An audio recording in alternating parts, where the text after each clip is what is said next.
Assalamualaikum warahmatullahi wabarakatuh. Apa kabar anak-anak ustazah semuanya? Ya, semoga kita semua tetap berada dalam keadaan sehat walafiat ya. Amin. Bertemu kembali pada mata pelajaran seni budaya bersama saya Ustazah Reini Afdila. Untuk itu marilah kita mulai pembelajaran kita hari ini dengan melafazkan basmalah. Bismillahirrahmanirrahim. Baiklah, pada kesempatan kali ini Ustazah akan memberikan materi dengan judul. Nah, masuk kita pada materi yang pertama, yaitu gerak tari tradisional. Tari tradisional adalah tarian yang tumbuh di kalangan rakyat. Ragam tarian rakyat tumbuh menurut letak geografi seperti daerah pegunungan dan pesisir pantai. Hal ini yang membedakan bentuk dan dinamika tariannya. Nah, tarian tradisional disajikan dalam berbagai bentuk. Ada tarian yang disajikan secara tunggal, berpasangan, ataupun berkelompok. Bentuk penyajian tersebut akan menambah keunikan dari tarian tradisional. Di Indonesia, hampir setiap suku bangsa memiliki tarian tradisional dan ciri khas atau keunikan yang berbeda-beda. Nah, ini dia keunikan gerak tari tradisional. Kita mulai dengan memahami apa itu keunikan. Ya, keunikan adalah ciri khas yang tidak dimiliki oleh orang atau daerah lain. Keunikan gerak tari dapat dilihat dari ragam gerak dan motif gerak. Motif gerak dapat dilihat dari gerak tangan, kaki, kepala, dan anggota tubuh lainnya. Sedangkan ragam gerak adalah kumpulan dari beberapa motif gerak. Nah, di sini ada beberapa keunikan yang kita dapatkan pada sebuah tari tradisional. Ya, yang pertama itu gerak. Kan? Gerak tari daerah memiliki patokan tersendiri dan masing-masing ada keunikannya. Motif gerak merupakan salah satu keunikan pada tari. Motif gerak dapat dilihat pada gerak tangan, gerak kaki, gerak kepala, atau gerak anggota tubuh lainnya. Keunikan gerak juga dapat dilihat dari ragam. Ragam gerak merupakan kumpulan dari beberapa motif. Setiap tari tradisional memiliki keunikan ragam gerak yang menjadi ciri khas tarian tersebut. Melakukan ragam gerak tradisional haruslah sesuai dengan kaidah yang berlaku dan sesuai tarian berasal.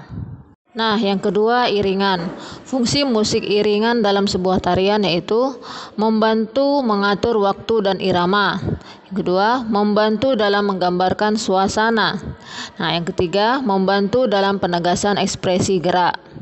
Oke, masuk kita yang ketiga, yaitu fungsi kostum. Fungsi kostum dalam sebuah tarian yaitu A. Mendukung hidupnya watak atau karakter pemain. B. Membedakan antara pemain satu dengan yang lain.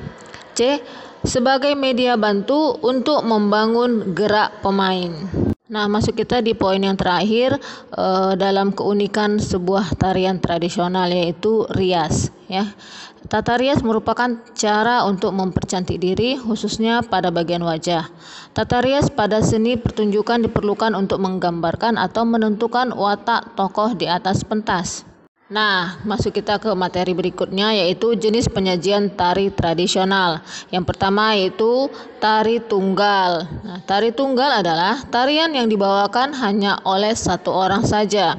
Contoh tari tradisi tunggal yaitu tari topeng ranggeng yang berasal dari Betawi.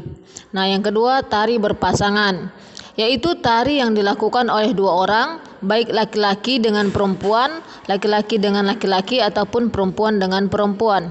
Contoh tari tradisi berpasangan yaitu tari payung dari Sumatera Barat. Nah, masuk kita yang ketiga, yaitu tari kelompok. Tari kelompok yaitu tari yang dilakukan oleh laki-laki, perempuan, atau campuran antara laki-laki dengan perempuan. Tarian kelompok ini sering dijumpai pada panggung-panggung pertunjukan. Contoh tari kelompok yaitu tari sente dari Betawi, burung enggang dari Kalimantan, ataupun yang lainnya. Nah, berikutnya di sini ada drama tari. Ya, drama tari yaitu bentuk penyajian tari yang memiliki desain dramatik. Contoh paling terkenal yaitu cerita Mata Hati yang bersumber pada gerak tari gaya Mangkunegara. Nah, yang kelima, yang terakhir itu tari bertema. Bisa kita jumpai hampir di semua jenis penyajian tari, baik tari tunggal, tari berpasangan, tari berkelompok, maupun tari bercerita. Tema pada tari merupakan ide yang kemudian diwujudkan dalam bentuk judul tari dan pada akhirnya diekspresikan melalui gerak. Nah, itu dia materi kita hari ini.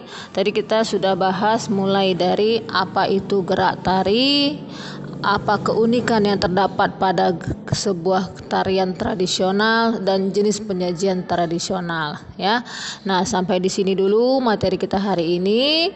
Tetap bersemangat belajar di rumahnya dan semoga anak-anak ustazah semuanya dapat memahami semua materi yang sudah ustazah berikan. Dan ustazah akhiri dengan melafazkan hamdalah. Alhamdulillahirabbil alamin. Wassalamualaikum warahmatullahi wabarakatuh.